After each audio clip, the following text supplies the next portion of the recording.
प्रश्न 16 है, वह एपी ज्ञात कीजिए जिसका तीसरा पद 16 है और सातवां पद पांचवें पद से 12 अधिक है। चलिए ठीक है, तो यहाँ पर हम लिखते हैं, माना कि एपी का पहला पद ए और सार्व अंतर डी है। ठीक है, चलिए अब हम लोग लेते हैं तीसरा पद क्या है यहाँ पर, A3 = 16। तो और A3 को हम लोग लिखेंगे कैसे, तो AR + 2D, यानी जितना पद होता है उससे एक कम गुना D का होता है, बराबर 16। चलिए इसको इक्वेशन नंबर हम लोग फर्स्ट देते हैं। अब दूसरा कंडीशन क्या दिया है, जो सातवां पद है, यानी फिर देखिए A7 जो है वह पांचवें पद से अर्थात A5 से 12 अधिक है, यानी इससे 12 अधिक है। A7 जो होगा वह पांचवें पद से 12 अधिक है। अब इसको कैसे लिखेंगे, इसको लिखेंगे A + 6D, यानी सातवां पद है 6D गुना हो गया इसमें बराबर।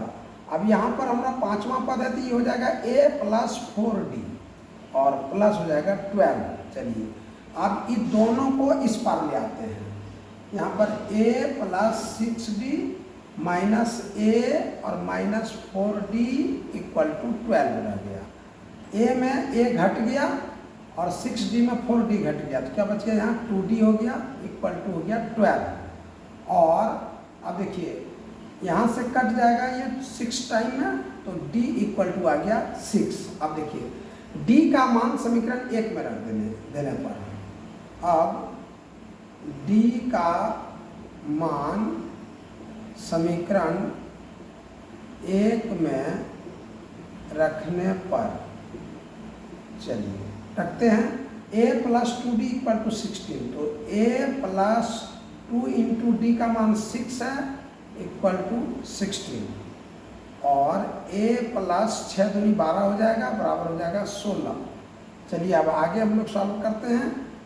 यहाँ A बराबर क्या हो जाएगा, और A = ये 12 आके इस बार में घट जाएगा, 16 - 12, A बराबर हो जाएगा 16 में 12 घट जाएगा 4, यानी पहला पद क्या आ गया 4 आ गया। तो अब इसका कहता है AP ज्ञात करने के लिए। चलिए तो क्या हो जाएगा AP हमारा हो जाएगा पहला पद A, दूसरा हो जाएगा A + D, तीसरा हो जाएगा A + 2D और इसी तरह करते हुए चलता जाएगा।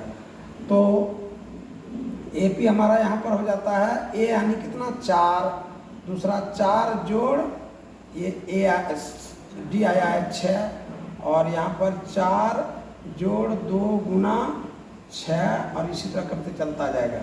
तो AP क्या हमारा बन गया 4 और ये 6 × 4 = 10 और उसके बाद 6 दूनी 12, 4 16 और इसी तरह करते हुए बनता चला जाएगा। ये 17वां प्रश्न है AP3 8 13 ... 253 में अंतिम पद से 20वां पद ज्ञात कीजिए, यानी ये जो अंतिम पद 253 है इससे 20वां पद, उधर से शुरू करेंगे तो 20वां पद ज्ञात करना है। चलिए यहाँ A1 = 3, A2 = 8, तो D = हो जाएगा A2 - A1 = 8 - 3 = 5। ये आ गया हमारा इधर से 3 की ओर से शुरू करने पर ये हमारा D आ गया 5, लेकिन उधर से जब हम आएंगे तो अंतिम पद से चलने पर D बराबर -5 होगा, उसमें -5 हो जाएगा।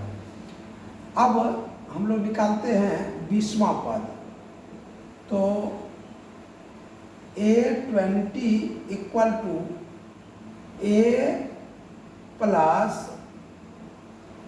19D इक्वल टू ए हो जाएगा हमारा 253 यानी 253 प्लस 19 और गुना यहाँ डी हमारा -5 लेना पड़ेगा।